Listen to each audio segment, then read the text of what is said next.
I don't understand how Neville is allowed to comment on United, because I pay my goddamn hard-earned money, and listening to that fool talk absolute drivel on Sky, the two-faced arrogant git that he is, I'm sick of him. I'm sick of him. He talks about our players cheating and diving and feigning when we got 2 penalties in a game that were both blatant penalties, and excuses all the antics from the United players because he's full of shit.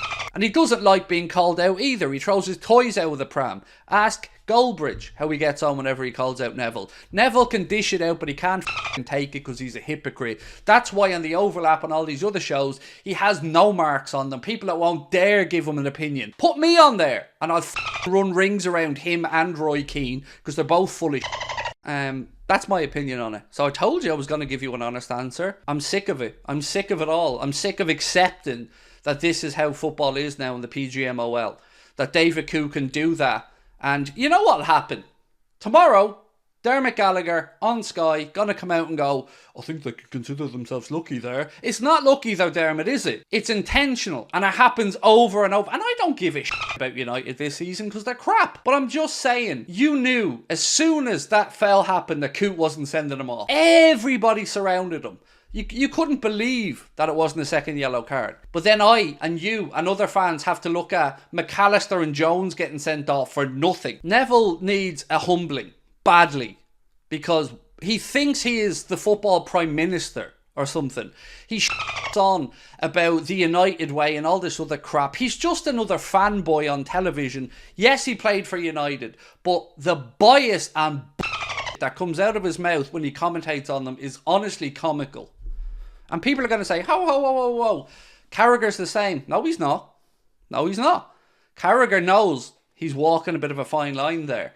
And Carragher's a bit more of a company man, I would say, than Neville. And also, I don't hear any of them talking about the 115 charges, because I'm sick of hearing them fluffing Manchester City week in and week out, Pep Guardiola, this great group of players, all this other stuff. No mention of the potential biggest corruption in English football history ever. Ever. No, don't mention that though. Why not? You're supposed to be people that care about the game. You say it often enough. You care about the game. You care about the good of the game. You care about the integrity of the game. When it's not United. Or when it's not time to call shit out.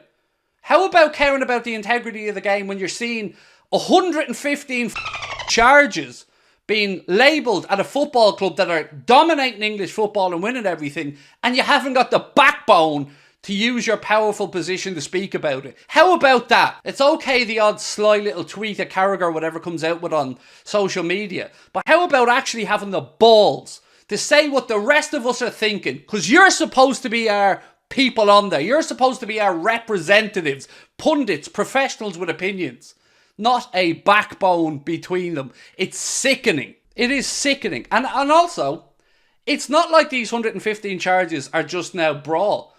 They've already been found guilty. This is the appeal. So let's not make out like nothing's been decided. They've already been found guilty. Now they're appealing and dragging it out. And you and I and everybody else that has to sit there week after week listening to these so-called pundits do no punditry is an embarrassment. Sky should hang their heads in shame. They tried to tell us about living our lives right, what our morals should be, removing racism from the game, removing sexism from the game. How about removing bias, you absolute bunch of I'm sick of it. Sick of it. Week after week after week. You know I'm right. See, here's the thing. I know I'm right. You know I'm right. Football's being destroyed in front of your eyes. Whether it's rule changes that we don't understand, more power being given to officials, Gianni Infantino selling off the World Cup to the highest bidder. Who stands up? And do you know what's really sad? Every single one of you sitting at home right there now want Manchester City to be found guilty, want Manchester City to be charged, but in the back of every single one of our minds, and I include mine, we have this doubt about the actual outcome. We have this doubt that even though the evidence is so one-sided and piled up high, that there will be some way that they'll weasel their way out of it. You know I'm right. Don't think for 1 second there isn't potential political interference or geopolitical help here. Look in, Google the amount of money that's been invested in green energy in the UK by Abu Dhabi. Google it. Even if you don't think it's connected, just Google it. It's pathetic. My opinion on it all, that Manchester City are just going to keep throwing money at it and money at it and money at it and money at it, and it'll end up with maybe a little slap on the wrist. Because the integrity of the English game isn't for sale. It shouldn't be for sale. But somebody has to make an example out of them. Somebody has to stand up and say, we don't want English football to become just another rich person's plaything. We don't want English football to become a case of whoever has the most money wins. You can argue and say that ship sailed in 1992. Fair enough. But something has to be done because football is being destroyed. World Cups being cramped together in 3 countries over different continents just so we can go to Saudi Arabia quicker. Qatar having a World Cup that was moved from the summer to the winter because they couldn't deliver on the promises of the temperatures inside the stadiums. And now we have the Manchester City scenario where we all know they're grubby. We all know it. But we've had to sit here for 4, 5, 6 years watching them collect trophies, watching their soulless empty kip of a stadium, watching nobody show up to the parades, watching them go on world tours around and talking about being the greatest club in world football like it's some type of underdog story that everyone should be proud of. F*** off. It's a disgrace and football is being destroyed. And I can only speak for myself, but my love of the game every month is being eroded bit by bit by bit, and I feel like there's nothing I can do about it. I feel like I'm helpless. And these people that are supposed to be our protectors, the people who run the Premier League, the people who run the FA, the people who run European and world football, it's a race to the bottom.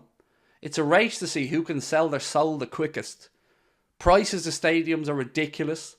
Prices of football shirts are ridiculous. Prices of TV packages are ridiculous. And we're all being rinsed while they sit there laughing at us. It's a joke. And I know you all care. I know there'll be people laughing at me and I don't give a shit. I have been around football since I was 5, 6 years of age. I love it. It is my life. And there's nothing we can do about it. We thought we had a little win with the Super League. And it was a beautiful thing and it restored my faith in fandom and in football. But it feels like those people in power just laugh at us and think, we'll move on. We'll gloss over it. We'll get back around to it. I don't know, lads. Look, maybe I'm an asshole. But it hurts seeing the sport that we love eroded in front of us. Technology was brought in to help us get the right results. Do you feel it's done that? Do you feel like you don't argue with your mates in the pub anymore over the result of a game? Nope, all it's done now is create pseudo-celebrities that are referees. We have to look at Dermot Gallagher, Mike Dean and all these other absolute nobodies on Sky giving opinions, and all they ever did was back up the referees because they're all in the same cartel. And all it does is create more content, drives more argument, drives more hatred. Talk sport flourishes. All this is disgusting. All these people with their stupid opinions that say just to get clicks. Rory Jennings should have no place in football content because he's a moron. But yet every day he's wheeled out. And Rory seems like a nice enough guy, but his football opinions are dog shit. Togden shouldn't exist. They know nothing about football. Nothing. The only reason they exist is because of this and because of people are stupid enough to share their content. They know nothing. Nothing. You know I'm right. You know I'm right.